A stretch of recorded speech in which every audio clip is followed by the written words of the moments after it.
नमस्कार, एक मत पोस्ट में आपका स्वागत है। मैं हूं सर्वेश कुकरा। कुर्सी का लालच कोई नहीं छोड़ता, कुर्सी विधायक की हो या फिर नगर परिषद नगर पालिका चेयरमैन की।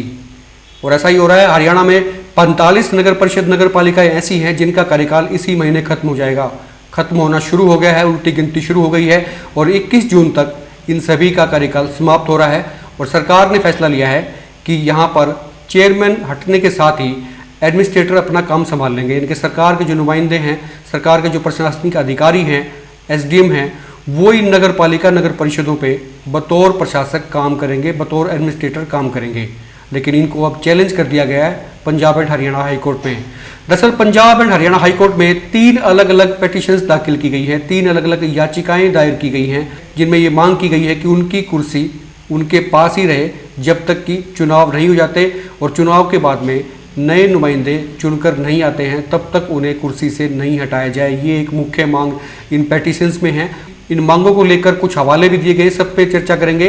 लेकिन सबसे पहले मैं आपको बता दूं कि ये 3 पेटिशंस किस किस की तरफ से दायर की गई है। सबसे पहली पेटिशन जो दायर की गई थी वो दरअसल 4 लोगों की तरफ से इकट्ठी दायर की गई थी। जो केस का टाइटल है वो Shravan Kumar versus state of Haryana है।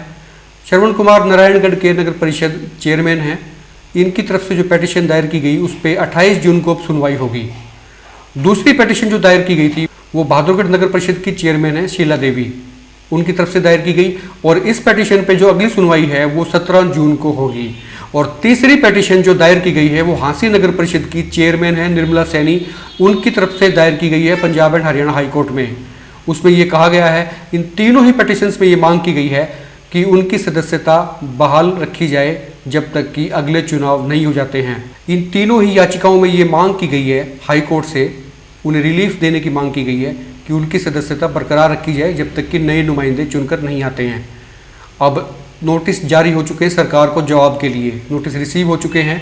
सरकार का क्या जवाब रहता है ये देखना होगा। लेकिन सरकार ने इससे पहले कुछ और लेटर्स जारी कर दिए हैं। सबसे पहले मैंने आपको बताया कि सरकार की तरफ से लेटर पहले ही जारी हो चुका है कि इन 45 नगर परिषद नगर पालिकाओं पर एडमिनिस्ट्रेटर की नियुक्ति की जाएगी। ये चिट्ठी सरकार पहले जारी कर चुकी है। इसके अलावा 2 दिन पहले एक चिट्ठी और जारी कर दी गई सरकार की तरफ से, वो भी चुनाव को लेकर प्रोसीडिंग्स का हिस्सा माना जाता है। उसमें कहा गया कि 22 जून को ये तय किया जाएगा ड्रा के माध्यम से किस किस नगर पालिका में, किस किस नगर परिषद में चेयरमैन की सीट पर रिजर्वेशन किस तरह का रहेगा। रिजर्वेशन को लेके ड्रा के द्वारा ये निकाला जाएगा, ये तय किया जाएगा कि कौन कौन कहाँ कहाँ पर, मसलन महिला सीट रिजर्व होती है, बैकवर्ड की होती है या फिर शेड्यूल कास्ट की होती है। इस तरह की जो रिजर्वेशंस हैं वो तय की जाएंगी। उनके लिए 22 जून को ड्रा निकाला जाएगा। और इन 45 नगर परिषद नगर पालिकाओं के जो डिस्ट्रिक्ट कमिश्नर्स हैं उनको भी इस मीटिंग में आना होगा और लोकल बॉडीज़ के डायरेक्टर हैं वो इस मीटिंग की अध्यक्षता करेंगे। लेकिन इसी मीटिंग को, इस चिट्ठी को भी हाई कोर्ट में अब चैलेंज कर दिया गया है। जो 3 याचिकाएँ, जो 3 पेटिशंस दायर की गई हैं और जो इन याचिकाओं में ग्राउंड बनाया गया है वो ये बनाया गया है कि पश्चिम बंगाल में भी चुनाव होने थे 2020 में, लेकिन बंगाल हाई कोर्ट ने इन पर रोक लगा दी है और जो वहाँ चेयरमैन थे, नगर पार्षद थे, वो बाकायदा, उनकी नुमाइंदगी बाकायदा अभी तक जारी है, वो कंटिन्यू कर रहे हैं। हालांकि इसके खिलाफ जो दूसरी पार्टी थी वो सुप्रीम कोर्ट चली गई, लेकिन सुप्रीम कोर्ट से भी फैसला नहीं हुआ, यानी कि केस डिसाइड नहीं हुआ है। तब तक बंगाल में फ़िलहाल वही नुमाइंदगी कर रहे हैं जो करते आ रहे थे, बावजूद इसके कि उनका कार्यकाल 2020 में ख़त्म हो चुका था।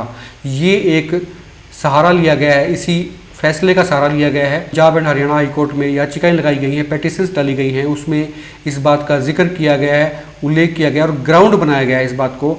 जब बंगाल हाई कोर्ट ये फैसला देता है तो फिर उनका भी राइट बनता है, उनका भी हक बनता है। और ये Punjab and Haryana high court से मांग की गई है कि उनकी सदस्यता बरकरार रखी जाए। और जो दूसरा हवाला दिया गया है वो कोविड को लेके जो डिजास्टर मैनेजमेंट एक्ट लागू हुआ था उसका दिया गया है। ये भी कहा गया कि इसी कोविड के चलते कामकाज नहीं हो पाया, उनकी जो भूमिका उन्हें अदा करनी थी वो ठीक से नहीं हो पाई, उनको मौका मिलना चाहिए, उनके कार्यकाल को एक्सटेंड किया जाना चाहिए ताकि जो काम वो करना चाहते थे, जिस काम के लिए लोगों ने उनको चुना था, वो काम वो ठीक से कर पाएँ। अब देखना होगा कि Punjab and Haryana high court इसमें क्या रुख अख्तियार करता है, उनको क्या लगता है, हाई कोर्ट का नज़रिया क्या है, ये आने वाले दिनों में साफ होगा। लेकिन तीनों पेटिशंस इस मामले को लेकर जो दायर की गई हैं उन पे फैसला अभी आना बाकी है। आप अपने कमेंट करके नीचे ज़रूर लिखें, आप क्या सोचते हैं, आपको क्या लगता है कि जो चेयरमैन और नगर पार्षद जो इस वक्त हैं, क्या उनकी सदस्यता आगे एक्सटेंड की जानी चाहिए या नहीं की जानी चाहिए? आपको क्या लगता है?